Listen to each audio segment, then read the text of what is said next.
mga friends, masayang araw. Tinatanong ninyo siguro sa sarili kung ano na naman ang dala kong kwento, ano?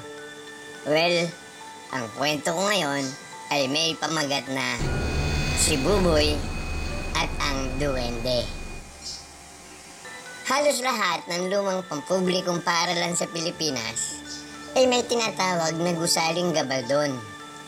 Ang gusaling gabaldon ay pinangalan sa karangalan ni Congressman Isauro Gabaldon na may akda ng batas na naglaan ng 1,000,000 piso para ipagpatayo ng mga gusali sa bawat munisipalidad sa bansa mula pa noong taong 1907 hanggang 1946.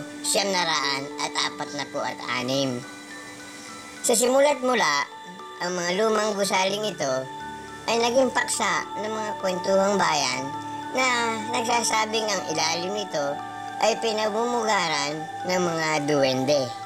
Ngunit iba si Buboy, isang mag-aaral sa elementarya, na tuwing maririnig niya ang kwento ng duwende sa ilalim ng gusaling gabaldon, ay sinasabi niyang, "Oh, hindi totoo yan. Kwentong bata lang yan.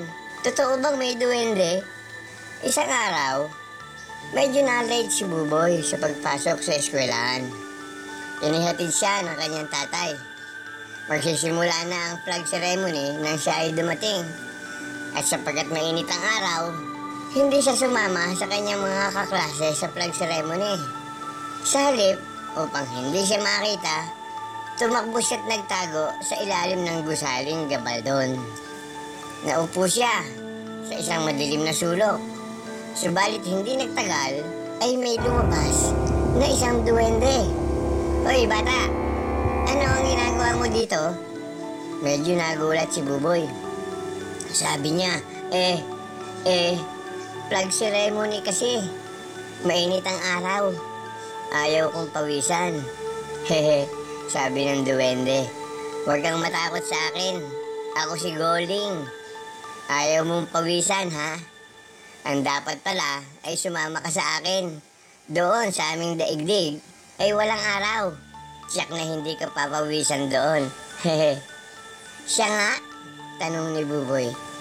"Di ang sarap siguro doon. Malamig at di nakakasilaw ang liwanag ng araw." "Hindi ako papawisan." "Oo," paniniguro ng duwending si Goling. "Halika na, sumama ka sa akin sa aming daigdig."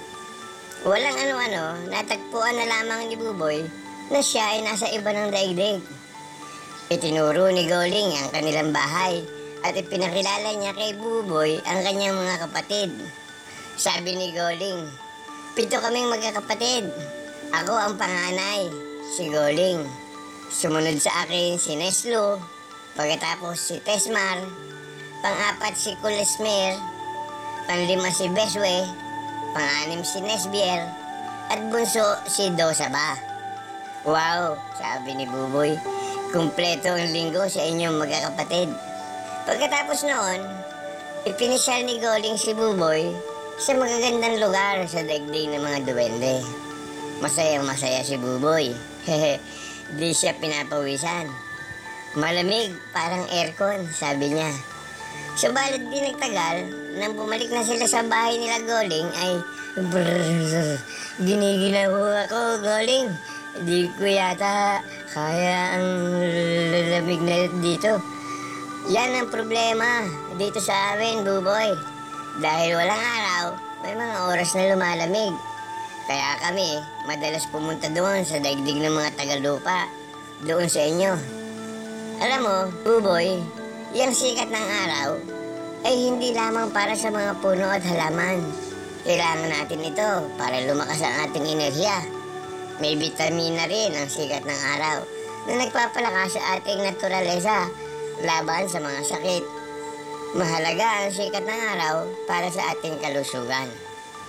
"Brrrr, uuwi na ako, Goling. Hindi ko na kaya ang tagalan ng lamig na ito." Walang kaginsa-ginsa ay nakarinig ng tinig sa Buboy. "Hoy, Buboy! Buboy! Gising! Anong ginagawa mo dito sa silong ng gabaldon? May 3 oras na kami naghahanap sa iyo kung saan-saan. Nandito ka lang pala at natutulog." Ah, sagot ni Buboy. Saka ko na lang po ikukwento sa inyo kung bakit. At pag uwi sa bahay ni Buboy, ikinuwento ni Buboy sa kanyang tatay ang pangyayari. Naku anak, sabi ng tatay niya, talagang mahalaga ang sikat ng araw sa atin at sa ating kalusugan. Kailangan tayong pawisan para lumabas ang mga toksikong elemento sa ating katawan. Mula ngayon anak, ugaliin mong magbilad sa sikat ng araw at magpapawis tuwing umaga. Magaling yan sa iyong kalusugan. Hehe. Mga friends, dito natatapos ang kwento ko. Sa susunod, dadalang ko uli kayo ng iba't iba pang bagong kwento. Hanggang sa muli!